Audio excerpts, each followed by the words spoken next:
Welcome back to Fuel Up Classic. Now, back in 2002, this pair of Mercedes-Benz would have set you back well in excess of £100,000. But depreciation has done what depreciation does. And what that means is you can now pick up an ML like this for less than £2,000. I've just done exactly that, and it will be the subject of another video. But today, it's all about the Mercedes SL, in particular the R230 model, because you can get into one of these for as little as £4,000, and even an absolute stunner like we have here today isn't going to set you back any more than £10,000. But what's the catch? To find out a little bit more, join me as we get to know the Mercedes SL a little bit better and take it out for a drive on some of my favourite country roads. Let me just give you a quick overview of this exact car, because I think when it comes to value for money, this SL500 might just prove my point that these can be a bit of a bargain. It's covered just 44,000 miles from new, 2002 model year, and it's the 5-litre naturally aspirated V8 model. And I think what makes this stand out among the sea of silver and black examples out there is this one is finished in a really classy spec of dark blue with a contrasting cream interior. Stick a private plate on this, and I think very few people would guess that this car is now approaching nearly 25 years old. Now we've got to know it a little bit better, let's go out for a drive and see how it performs and really try and find out whether an SL could be the right car for you.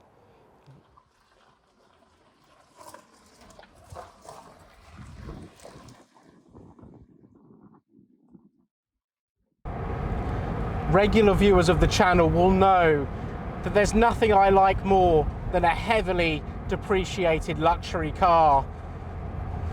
And this is the third SL that we've featured on the channel. We've covered the R107, the R129,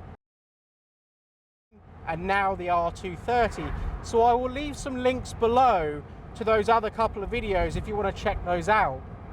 If history shows us anything, it's that this model of SL will eventually creep up in value, because look at the price of original SL Pagodas now, or really good examples of R107s, and in latter years really good R129 SLs are fetching strong money. So picking one of these up now might just be a sensible, and I use sensible in inverted commas, idea.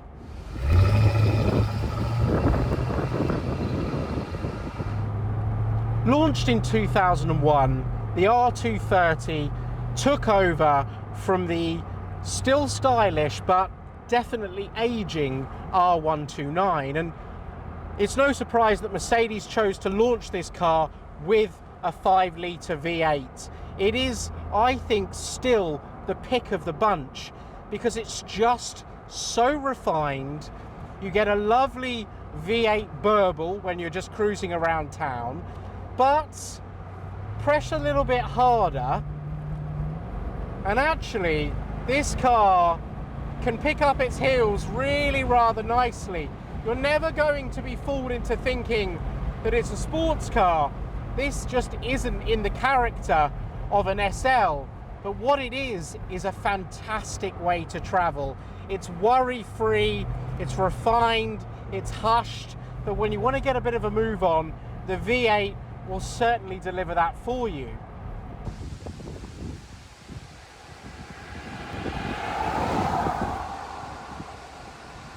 For those wanting more or even less power, actually, worry not, because there is an SL for everybody and every budget. Whichever engine you choose, you've got to agree that the SL is a good looking thing, isn't it?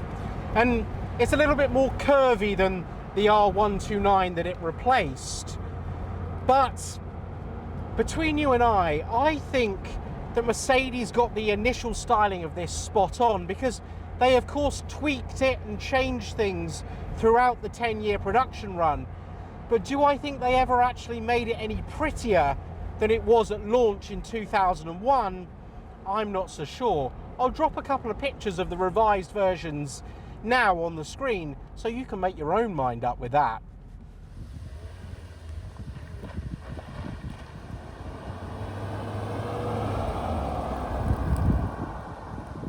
Now, the observant amongst you will notice that the way that this model of SL differs to previous generations is that very impressive, and I'm sure very complicated, folding metal roof.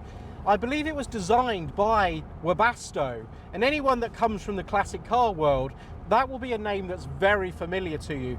But this roof is a far, far cry away from those simple little slide back operations that you had fitted to your MGB back in the day. But what it does is it makes this car a genuine coupe and convertible. There is no compromise when it comes to using this car in all weathers. But on a fantastic day like today, having the roof down is an absolute joy. What you had to do with the old factory hardtops was take them on and off and store them somewhere when they weren't in use. And worse still, it takes two people to take them on and off each time. It's quite a big, cumbersome thing to have in the garage all the time as well. But owners of the R230 SL simply have to press the button here, and within 16 seconds the roof is lowered and folded away. And better still, you've still got a generous boot space as well, even with that big complex roof folded away.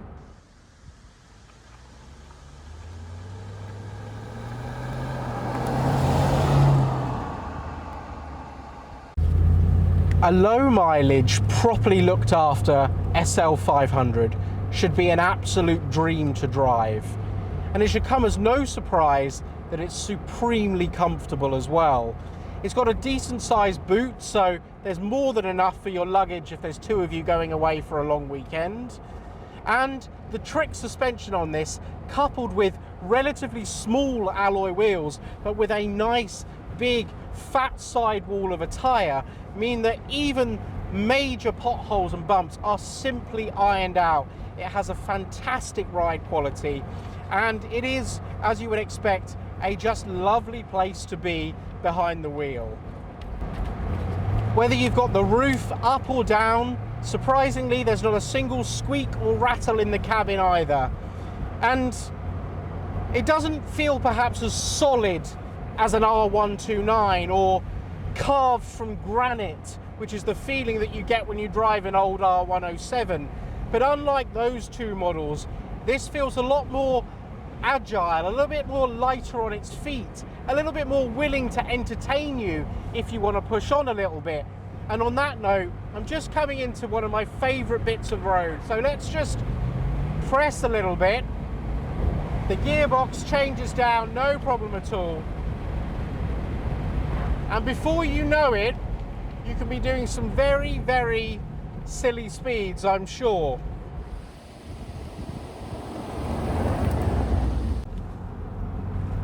Inside, there's absolutely everything you can need and more.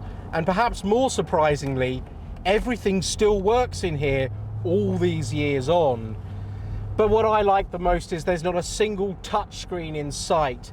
There is just a very simple and, by modern standards, very dated infotainment screen that tells me just the information that I need to know.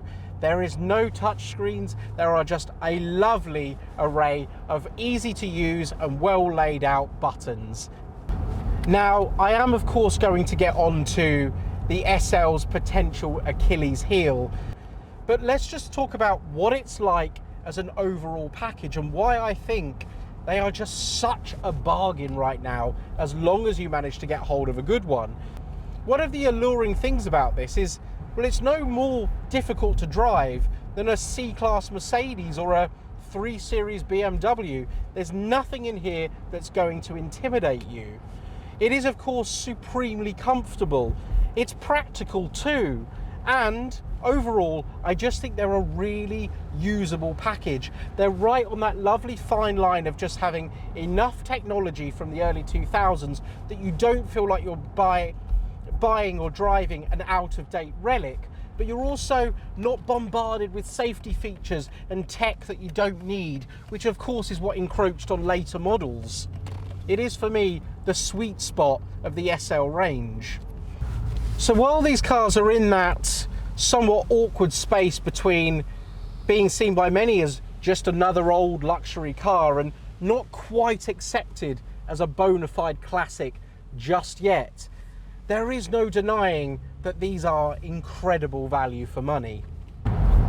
Let's not get carried away though, because we all know that buying an SL of this era isn't going to cost the earth, and that tempting purchase price is really only just the entrance fee, because once you've bought one, you've got to carry on maintaining what was an £80,000 plus car new, and we're nearly a quarter of a century on from when this car rolled off the production line. And it is of course something that's very complex, and it will throw a couple of big bills your way should something major fail. But not everyone that owns one of these wants to maintain the car like it should be. And that's exactly why you see so many of these that have been neglected or that are for sale very, very cheap. You cannot run one of these for peanuts. Bigger, more powerful versions will of course cost even more to run, but the early 500 models like this are still the sweet spot and probably could be maintained by most for a reasonable sum. So servicing and maintenance aside, what about the basics? Well, here in the UK, an early version like this is currently going to cost you about £445 a year to tax. But bear in mind, later models will likely hit the bigger £800 a year bracket. So that's not a small chunk of money just to pay your road tax every year. And then of course there's the MPG. Well, it's actually not all that bad. Pottering around town, expect low to mid 20s. Out on a nice gentle steady run, the giddying heights of 30 mpg is very possible. So it's not too bad when you consider what's on offer really. A decent set of tyres for one of these, between £800 and £1,000. Often major components of luxury cars of this era, like the gearbox, the ABC suspension on this model in particular, and indeed even the power steering system, are simply neglected because the manufacturers never said that the oils have to be regularly changed. Sometimes it was just never done, and that means that over time the oil loses its ability to lubricate properly, filters become blocked, and then much further down the line it leads to much bigger headaches and potentially much bigger bills to fix it. Preventative maintenance is absolutely key, and what we've all learned now with cars like this is regular oil changes, despite the manufacturers stating that it's not necessary, are absolutely essential to keeping a very complex car like this happy in the long run. I think a sensible thing to do with buying one of these is to just pop a reasonable slush fund aside for a rainy day should something go wrong.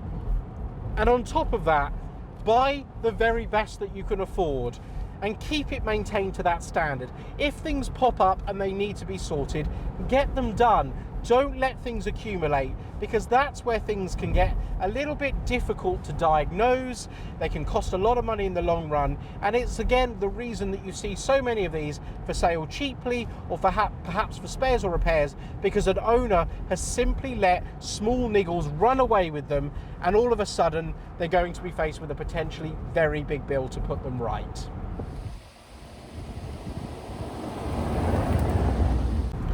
All Mercedes SLs go through a cycle in which for a period of time they are just heavily depreciated, often unloved, and really rather cheap luxury cars. But looking at every previous model of SL, well, eventually things start to change and prices and desirability of these starts to creep up once again. It's very reasonable to suggest that just in a few years' time we will be looking at these in a completely different light whatsoever. And I think that many of these, in particular the AMG models or special editions, at a very different price point than what you can pick up one for now. So the SL could be not only just a very usable and fun modern classic, you might just have an appreciating asset on your hands if you bag a good one and you look after it too.